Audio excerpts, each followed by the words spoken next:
Vamos lá, então, é notícia do dia, oficialmente enterrado o teto de gastos, esqueçam, isso aí é passado.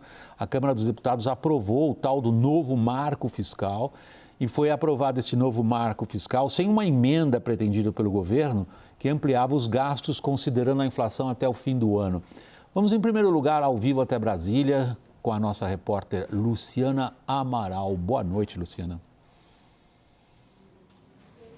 Muito boa noite, William, e a todos que nos acompanham aqui no WW. Os deputados rejeitaram a maioria das mudanças feitas pelos senadores e, entre elas, exatamente essa emenda defendida pelos governistas lá no Senado Federal. Essa emenda, se ela tivesse sido acatada aqui na Câmara dos Deputados, ela poderia abrir um espaço de até 40 bilhões de reais no orçamento do ano que vem para o governo federal.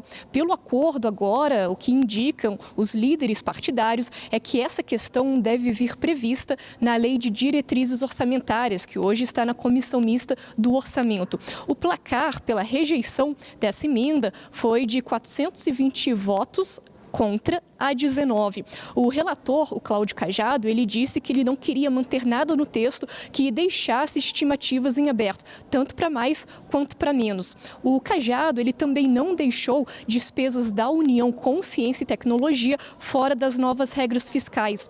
O PDT até tentou reverter esse item, apresentando um destaque, que é uma última tentativa de mudança no texto, ali no plenário daqui da Câmara, mas sem sucesso.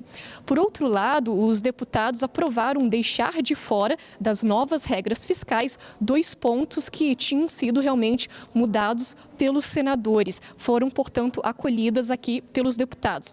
Primeiro, o Fundo Constitucional do Distrito Federal, que é destinado ao investimento em segurança, saúde e educação aqui no DF, e o Fundo de Manutenção e Desenvolvimento da Educação Básica, o Fundeb, que hoje é a principal fonte de financiamento para a educação básica aqui no país.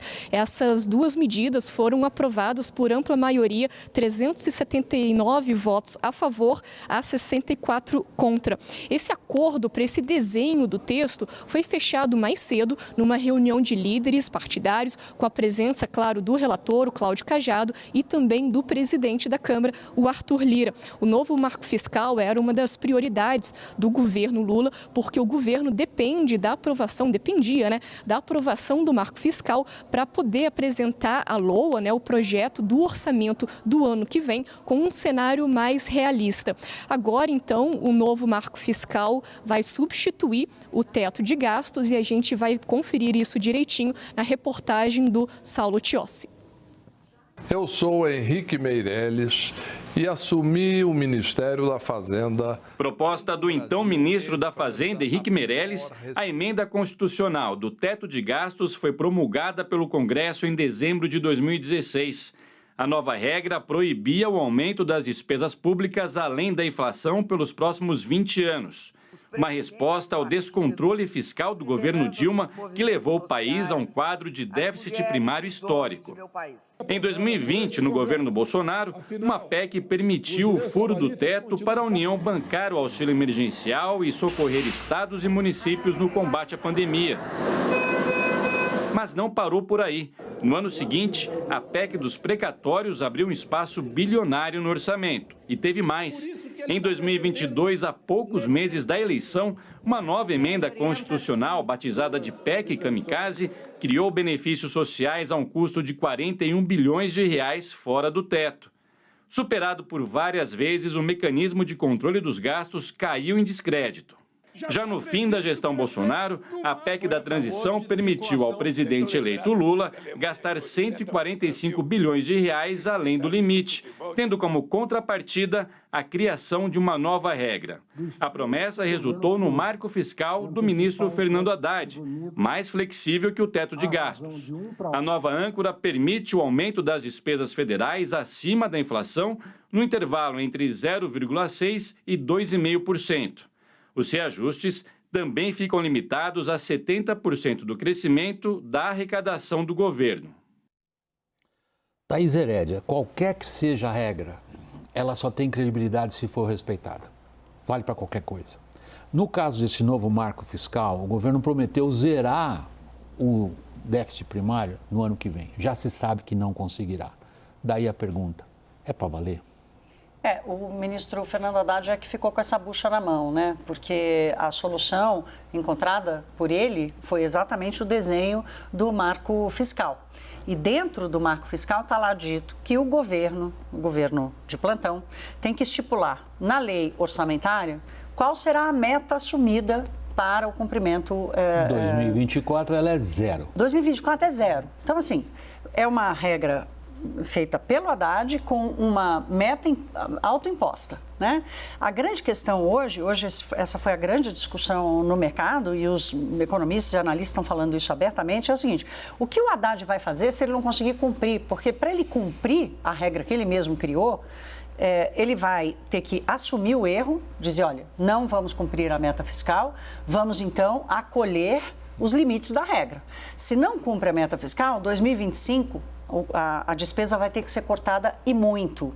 Aí ele vai ter coragem de dizer para o Lula, olha, nós não podemos mudar a regra. A discussão é, estica a corda, estica a métrica ou assume o erro? Você deixou 2 ótimas perguntas no ar. Não sei como é que o Daniel e o Caio vão se virar. Mas as 2 perguntas são as seguintes, Daniel e Caio. O que o Haddad vai fazer para cumprir o que ele prometeu?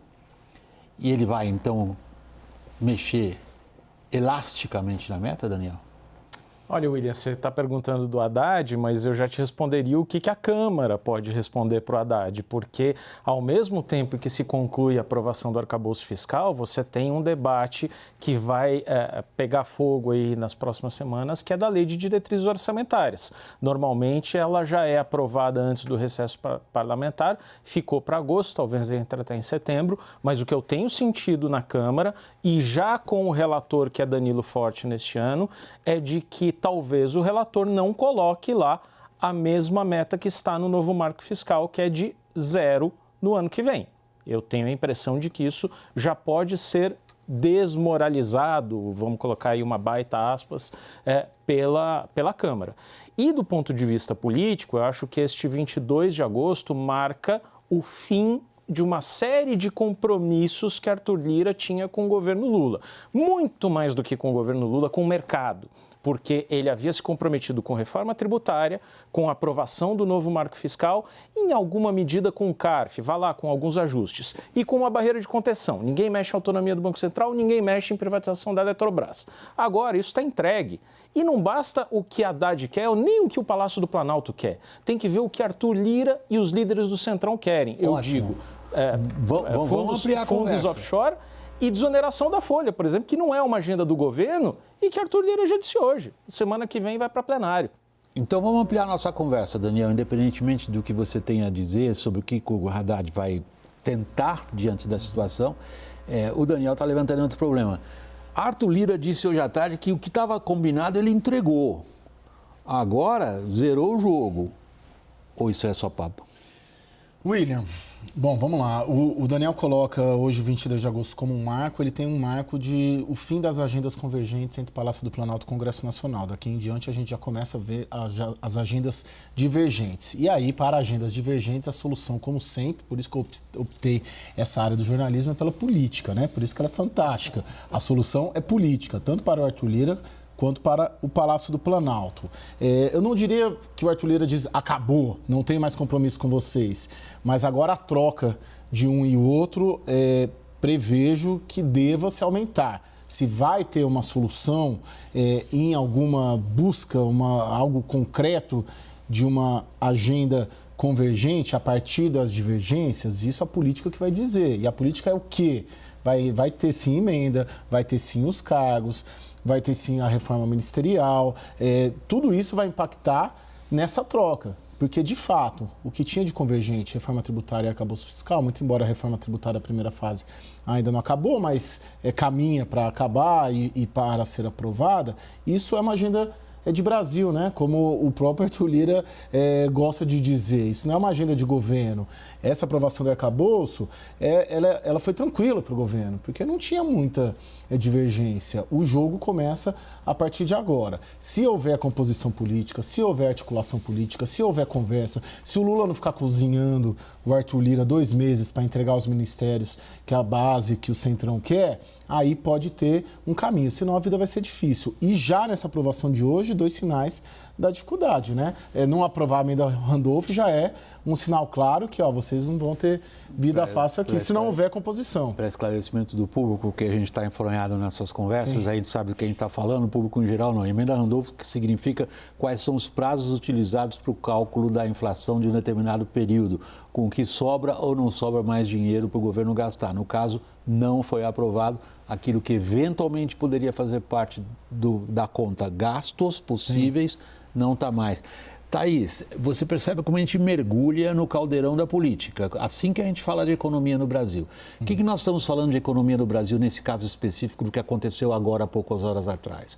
Como é que o governo toma conta das contas públicas? Ficou claro para você? Ou com essa celeuma no Congresso, de novo temos um pouco de névoa adiante? William, você sabe que estudando tudo o que aconteceu de 2016 para cá, para entender quais foram os efeitos econômicos, quais eram os incentivos do teto de gastos, porque criticar o teto de gastos é ser um pouco engenheiro de obra feita, né, pela sua rigidez. Mas vamos olhar o que ele promoveu para o Brasil.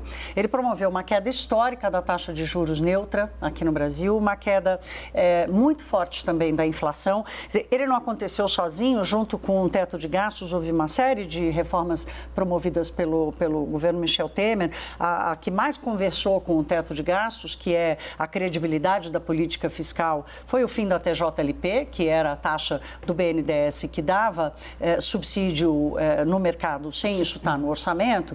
Então, a mudança disso, quer dizer, tirando as crises políticas, 2017, Joesley Day, 2018, greve dos caminhoneiros, 2019, sem a pandemia, o teto de gastos não teria sido questionado, porque o incentivo do teto de gastos qual era? Olha, o gasto não vai subir, portanto, se debrucem sobre o orçamento para priorizar o que é importante e o que não é. Quer dizer, como a despesa não pode subir, tem que mexer na despesa. Agora, qual é o incentivo?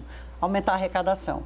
O incentivo agora não é fazer o que você lembrou ontem, o tal do Spending Review. Hoje a Simone Tebet já foi dizer, olha, vamos fazer um pente fino no INSS. Isso não é Spending Review. Né? Spending Review no Brasil, para ficar no anglicismo, é wishful thinking. Exatamente. É mais utópico, né? Mas, de qualquer forma, não é exatamente o que o Haddad vai fazer. A minha dúvida aqui é qual é o benefício que o país vai recolher diante de uma regra que, sim, pode casar equilíbrio fiscal, pode casar ali uma certa flexibilidade, mas não necessariamente vai promover o incentivo correto para a economia crescer e para as coisas acontecerem. Thaís, você está se esforçando para corrigir a visão de muitos políticos, que segundo os quais a regra do teto de gastos era inexequível e, como gosta de dizer o Caio Junqueira, a política como ela vai fugir de algo que não possa ser realizado, que é o que aconteceu com o teto dos gastos. Foi furado, desmoralizado. Nós estamos agora com uma nova regra diante de nós. O que se coloca do ponto de vista de quem tem que tomar qualquer decisão econômica, seja de empregar, seja de demitir, seja de comprar, seja de gastar, seja de investir, seja de guardar o dinheiro no banco, para qualquer um que está ouvindo a gente agora, a pergunta está na cabeça de todo mundo, que eu acho que a obrigação nossa é tentar responder. Ela está de pé. Isso vai funcionar? Diante da situação política, Daniel, o governo precisa de arrecadação e de receita. A nova guerra deflagrada é justamente em torno disto. Quem está ganhando? Então, aí, agora sim, Haddad entra numa nova fase. Até agora, ele trabalhou muito nos meios, articular, entrar no Congresso Nacional, preparar o envio de projetos importantes, articular no Congresso Nacional e conseguir aprová-los. Aprovou o marco fiscal, aprovou alguns itens essenciais ali da agenda de arrecadação maior. O CARF foi um exemplo, está trabalhando em outras, é verdade. Agora, Haddad vai ser cobrado pelos fins, pelos resultados. Então, tem que entregar PIB maior, PIB crescendo, que já não está dado. Até agora a gente tem um arrasto ali de 2022. Vai ser cobrado por PIB, vai ser cobrado por resultado fiscal.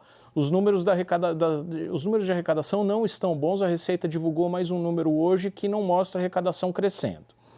Você tem uma desancoragem dupla ali. Quando eu digo desancoragens gêmeas, eu me refiro à inflação ainda um pouco acima da meta em 2024 e 2025 e, sobretudo, resultado primário bem pior do que o governo prevê no arcabouço. Isso com um PIB que cresceu um pouco mais do que se projetava. Lembra que, William, em janeiro, fevereiro, março, a gente estava falando de uma projeção de PIB de menos de 1% para 2023. A gente vai ter mais de 2%, quem sabe até resvalando ali em 3%. Grande pergunta que fica é, 2024, a gente está prevendo déficit zero, ok? Agora, o PIB vai acompanhar? E se a gente tiver uma redução do PIB ali, não precisa ir para PIB negativo e para recessão, não. Mas se a gente tiver um PIBinho, tiver 1%, 1,5%, meio, aí sim é um grande dilema, porque o governo corta gastos, o governo já não consegue entregar do jeito que está, sem um aumento expressivo de arrecadação. Com um PIB mais baixo, consegue entregar, consegue cortar gastos? A Thaís quer intervir. Eu quero intervir pelo seguinte, pedindo com toda delicadeza, meu querido, discordar de você um pouquinho, mas eu vou trazer alguns fatos aqui. Tem uma discussão muito interessante hoje para entender por que a economia brasileira está crescendo mais do que os economistas projetavam. Isso não é uma coisa de agora, isso é uma coisa que vem já de alguns anos. E o elemento crescimento é extremamente importante para isso. Lá, quando o teto de gastos foi aprovado, não tinha impulso para o crescimento, ele seria resultante de uma série de reformas. Talvez o Brasil esteja recolhendo, e é essa a discussão entre os economistas, já esteja recolhendo o resultado das reformas que foram feitas, trabalhista, o próprio teto de gastos. Anteriores ao próprio Bolsonaro. Anteriores ao próprio Bolsonaro. E isso essa coisa não estava na conta. Então, provavelmente o Brasil pode ter o chamado PIB potencial um pouco maior, pode ter um crescimento maior, o que ajuda na conta, porque mexe no denominador e tal, mas para a gente não ficar só na estatística ou na contabilidade, né, tem um elemento de maior crescimento. Olha o que está acontecendo com o mercado de trabalho super aquecido, que não é inflacionário. Quer dizer, tem uma série de coisas acontecendo na dinâmica da atividade econômica brasileira que podem impor um cenário um pouco diferente. Você usou um termo clássico do economês, que é o PIB potencial, que é aquilo que se calcula que um país tenha de capacidade de crescimento. No nosso caso, esse PIB potencial, ao longo das últimas 2 décadas, vem diminuindo ano após ano. Agora parece que a gente encontrou o limite ali. Depois do teto de gastos, ele subiu e da pandemia para cá ele caiu. Mas o limite para um país com os desafios que nós temos que enfrentar é baixo. É baixíssimo. Agora, aí que está o ponto que ela está trazendo para a política, Caio, que é o seguinte: há sem dúvida uma certa, já que você usou o anglicismo, você me deu a liberdade de usar também, um feel-good factor em função dos primeiros meses do governo. Em que medida esse feel-good factor funciona a favor do Haddad no Congresso, quando ele vai ao líder e diz: eu preciso que você aprove essas medidas, por exemplo, taxação dos fundos detidos por offshores.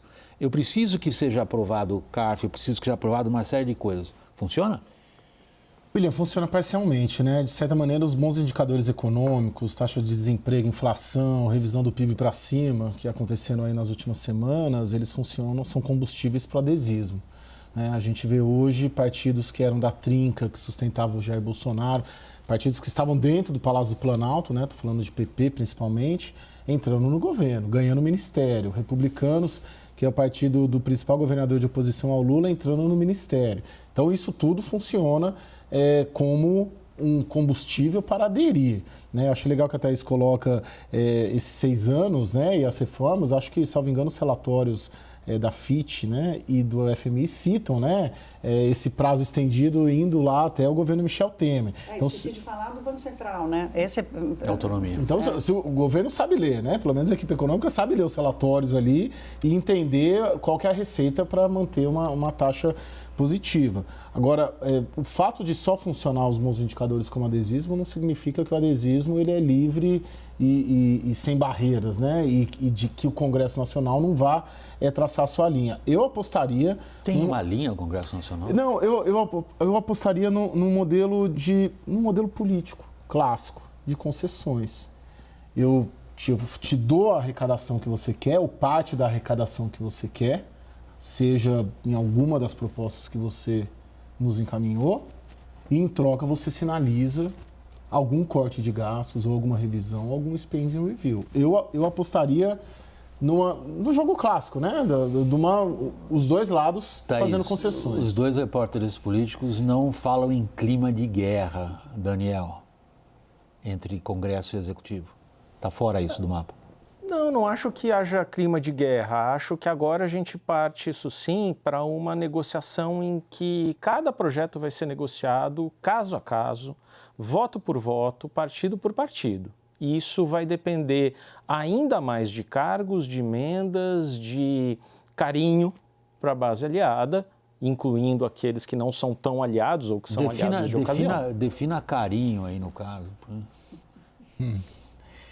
William, eu vou definir carinho recorrendo a uma história de 2015. Tinha um deputado que dizia o tempo todo: a minha esposa é muito fã da Dilma Rousseff, ela quer uma foto com a Dilma Rousseff, ela quer porque quer uma foto. E a Dilma Rousseff não atendia essa esposa do deputado de jeito nenhum. E o deputado contava assim: mas eu só levo bronca em casa, porque ela diz assim: mas você, meu marido, você não consegue nem uma foto com a presidente que eu gosto. Bom, quem que era esse sujeito que foi desmoralizado em casa e que só queria uma foto com Dilma Rousseff? Era Jovair Arantes, que foi o relator do processo de impeachment. Ou seja, carinho é sempre bom fazer. William, tem uma questão... E tirar selfie pelo jeito mais ainda. Tem uma questão que é importante a gente colocar. Aquelas pesquisas de popularidade do presidente, elas vêm apontando, a Genial Quest, a semana passada, colocou 60% de aprovação para o Lula. Então, para o Congresso, não é jogo também avançar, dificultar, esticar. O Congresso também é pesquisa. Né? Então, para esse governo aqui, eu preciso também, de alguma maneira, buscar composição. E isso acaba ajudando também o jogo do governo. Agora, vai ser um nem lá nem cá, mas eu não vejo, pelo menos no curto prazo, um clima de guerra. Mas um cenário mais difícil do que no primeiro semestre, sem dúvida. E não vai ter guerra também com o mercado, não, tá? O mercado tá indo bem. Hoje houve uma recuperação importante, descolamento do mercado lá de fora e tal. Então, assim, não tem guerra com o mercado. Tem muito tempo ainda para a coisa desandar. Mas os primeiros sinais vão ser importantes, mas não tem guerra com o mercado também, não. Pessoal, vamos para o intervalo? Na volta, nós vamos falar da exploração de petróleo na Foz do Amazonas. A AGU concluiu que a avaliação pedida pelo IBAMA não impede a Petrobras de iniciar trabalhos na região. A decisão agora é do governo. A gente já fala disso. Até já.